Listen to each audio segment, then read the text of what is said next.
Assalamualaikum warahmatullahi wabarakatuh, sahabat Ruang Berpikir. Jumpa lagi dengan saya. Kali ini saya ingin mengajak rekan-rekan semua, sahabat-sahabat semua untuk kita belajar bagaimana caranya mengatasi kesulitan dalam belajar. Tentu hari ini kita mendapatkan cobaan yang sangat luar biasa dalam proses pembelajaran, di mana pembelajaran dilakukan secara daring, kemudian kita tidak bisa atau dibatasi dalam bertatap muka. Kita harus belajar menggunakan media Zoom, Google Meet, WhatsApp dan lain-lain, dan itu saya rasa sendiri itu sangat menyulitkan bagi saya pribadi. Namun saya jadi teringat kepada teori kesulitan belajar yang ada dalam psikologi pendidikan, bahwa kesulitan belajar itu setidaknya ada dua faktor. Yang pertama, kita kesulitan belajar itu karena faktor intern, faktor diri kita sendiri, atau kesulitan belajar itu di luar dari diri kita. Kita mendapatkan kesulitan belajar itu dari faktor eksternal. Jadi ada dua faktor yang harus kita pahami terlebih dahulu.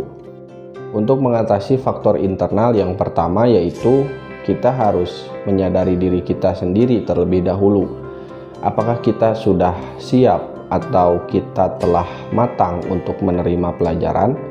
Karena ada beberapa orang yang mengalami kesulitan belajar bukan karena dirinya tidak memiliki motivasi atau tidak memiliki minat atau gurunya tidak mampu menjelaskan dengan baik, tapi karena memang anak tersebut atau kitanya itu belum matang untuk menerima pelajaran yang diberikan.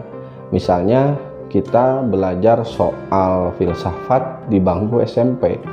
Nah, itu akan menyulitkan kita dalam belajar filsafat karena kitanya belum matang atau belum siap menerima akan ilmu pengetahuan tersebut. Nah, jadi saya rasa bagi kita semua perlu dipertimbangkan kembali ketika kita mempelajari sesuatu. Kita akan mengalami kesulitan belajar jika kita tidak atau belum siap dalam menerima pelajaran tersebut. Yang kedua yaitu faktor internal juga, yang ini merupakan urusan motivasi kita dalam belajar, atau bisa dibilang kita ini belajar mau apa sih, atau dorongan apa yang menggerakkan diri kita sehingga kita mau belajar. Nah, dalam kondisi pandemik seperti ini kita juga harus sadar diri, apakah memang karena kitanya sendiri yang tidak memiliki motivasi untuk belajar. Kan itu bisa jadi, misalnya kita tidak memiliki sebuah dorongan dalam diri kita untuk kita belajar sehingga kita malas-malasan. Itu artinya kembali lagi kepada diri kita sendiri, artinya motivasi kita mungkin tidak kita bangun. Kita tidak memiliki tujuan dalam belajar, kita tidak memiliki apa yang kita inginkan dari belajar tersebut. Nah, ini akan menjadikan kita sulit dalam belajar. Maka bagi seorang guru pun seharusnya dia harus menstimulus atau merangsang dan menumbuhkan semangat motivasi belajar seorang anak.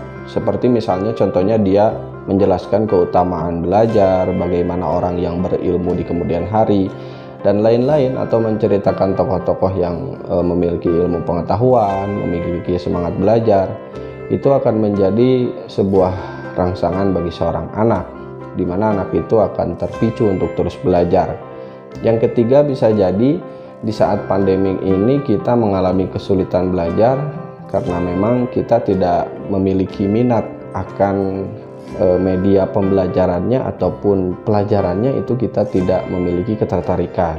Kita harus tahu diri, kita sangat menyukai, kita sangat tertarik belajar dengan menggunakan misalnya media audiovisual. Kita tidak begitu tertarik dengan pembelajaran yang hanya menggunakan WhatsApp gitu ya. Nah, itu bisa kita formulasikan kembali.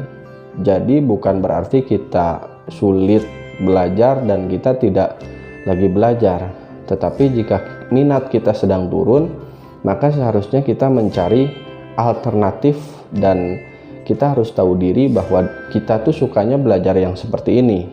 Jadi nantinya kita akan mampu memecahkan kesulitan belajar itu jika dirasa faktornya adalah faktor minat diri kita sendiri. Kemudian yang terakhir yang menjadikan kita sulit belajar itu biasanya memang karena faktor kecerdasan, faktor IQ kita. Misalnya kita seorang yang sangat terbatas dalam kemampuan menghafal, kita sulit untuk paham, atau kita memiliki keterbatasan secara panca indera. Nah, ini tidak bisa kita kemudian memaksakan diri. Jadi sebetulnya faktor internal ini dapat kita atasi dan tidak terlalu sulit dalam mengatasinya jika memang ya kitanya mau untuk mengidentifikasi apa persoalannya dan bagaimana jalan keluarnya. Jadi tidak ada kata untuk berhenti belajar sebetulnya kalau faktor-faktor internal tadi kita ketahui. Kemudian faktor eksternal yang menjadikan saat ini mungkin kita mengalami kesulitan belajar, yaitu faktor kebiasaan belajar kita yang kurang baik. Misalnya, jangankan kita bertatap maya di dalam Google Meet, Zoom, atau WhatsApp, dan lain-lain, di sekolah pun atau di kampus pun kita belajar ya tidak serius, tidak ada keseriusan untuk menuntut ilmu. Di kelas kita tidur gitu kan, waktunya masuk kita ngopi atau kita jajan. Nah, itu kan kebiasaan-kebiasaan buruk dalam belajar. Jika kita tahu bahwa diri kita seperti itu, ya tidaklah aneh. Kita tidak bisa menyalahkan karena kita belajar jarak jauh atau saat ini sedang COVID, yaitu karena diri kitanya aja yang memang buruk dalam kebiasaan belajar. Tinggal kita bagaimana kemudian melakukan perubahan kebiasaan dalam belajar agar supaya ya belajar itu lebih bisa maksimal kita dapatkan. Nah, kemudian faktor eksternal itu juga bisa dari lingkungan keluarga atau lingkungan masyarakat, karena bisa jadi keluarga kita itu tidak memiliki tradisi belajar yang baik gitu kan, tidak terlalu memperhatikan sekolah, tidak terlalu memperhatikan kita belajar, sehingga kita tidak ada tuh motivasi atau kita tidak ada tergerak ingin belajar atau kita serius belajar, karena ya keluarga kita pun cuek-cuek aja. Misalnya kebiasaan di keluarga kita ya hanya main-main gitu kan, atau hanya main game, main apa gitu ya, permainan-permainan, atau misalnya ya tidak ada yang konsen terhadap belajar gitu ya. Nah, itu juga kemudian akan menjadi faktor juga yang akhirnya kita akan sulit untuk belajar karena kita tidak terbentuk dalam lingkungan keluarga yang mentradisikan untuk terus belajar. Kemudian juga faktor lingkungan ini juga sangat berpengaruh. Bagaimanapun lingkungan seperti teman bergaul, tetangga kita depan rumah atau tetangga kita pinggir rumah pun itu akan menentukan kita mudah belajar atau mengalami kesulitan belajar. Karena kan kita melihat tetangga kita seperti itu atau rumah-rumah di pinggir kita seperti ini, kelakuannya, kebiasaannya, dan salah-salahnya kita mengikuti mereka yang tidak konsen terhadap belajar dalam kesehariannya, ya kita akan terbawa kepada lingkungan masyarakat yang di sana itu tidak ada konsen terhadap pembelajaran atau tidak konsen terhadap sekolah. Jadi perlu diingat juga bahwa faktor eksternal itu keluarga dan masyarakat sangat menentukan kita mengalami kesulitan belajar atau tidak. Kemudian masalah kesempatan belajar juga bisa menjadi faktor, karena bagaimanapun kesempatan belajar ini ya tidak dimiliki semua orang, apalagi kalau misalnya belajar itu naik ke perguruan tinggi. Mungkin SD SMP masih bisa dirasakan bersama karena sudah gratis 9 tahun kan, jadi kita masih bisa sama-sama belajar di sana.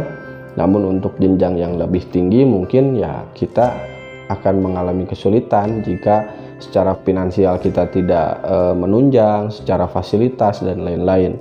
Jadi ya mungkin kita bisa cari alternatif solusi agar supaya kita dapat belajar lebih.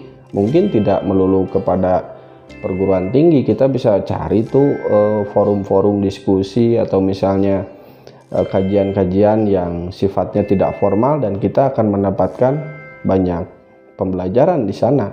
Saya kira itu bisa menjadi alternatif solusi bagi kita semua. Nah, mungkin yang terakhir yaitu salah satu faktor eksternal yang biasanya kita mengalami kesulitan belajar karena gurunya, karena pendidiknya, karena pengajarnya. Tidak bisa kita pungkiri, guru juga ada yang memang tidak paham terhadap apa yang dia sampaikan, atau guru tidak memiliki kesiapan yang begitu matang, atau guru tidak tepat menerapkan model pembelajaran, tidak tepat metode pembelajarannya, atau strategi pembelajarannya kurang pas, atau media pembelajarannya pun tidak sesuai dengan materi. Itu juga harus kita pahami, harus kita sadari bahwa guru sebagai faktor eksternal yang di luar diri kita juga memiliki pengaruh dalam kita mengalami kesulitan belajar. Jika mungkin kita rasa materi yang disampaikan guru tidak begitu kita pahami, ya itu juga bisa kita cari solusinya. Kenapa tidak kita sekarang bisa searching, bisa melihat guru yang lain mungkin dalam YouTube, dalam apapun. Kan sekarang ini sudah digitalisasi ya, informasi, pengetahuan dan segala macam itu sudah bisa kita dapatkan di sana, dan kita bisa mengetahui siapa orang tersebut. Nah, saya kira soal-soal seperti itu kita dapat menyelesaikannya, karena bukan hanya sekarang dalam pandemi COVID-19 kita mengalami kesulitan belajar. Sesungguhnya kesulitan belajar itu akan ada setiap saat. Jadi saya kira kesulitan belajar ini bisa kita atasi sama-sama dengan mudah, dan saya rasa di kemudian hari teori ini akan tetap relevan di dalam kondisi bagaimanapun, karena semuanya saya rasa secara prinsip sudah ada dalam faktor internal yang saya sebutkan tadi dan faktor eksternal yang saya sebutkan tadi. Mungkin nanti ada tambahan-tambahan jika ada penelitian lanjutan dari para ahli dan tokoh-tokoh akademisi. Saya kira itu saja yang dapat saya sampaikan. Salam berpikir, wallahul muwaffiq ila aqwamit thoriq. Wassalamualaikum warahmatullahi wabarakatuh.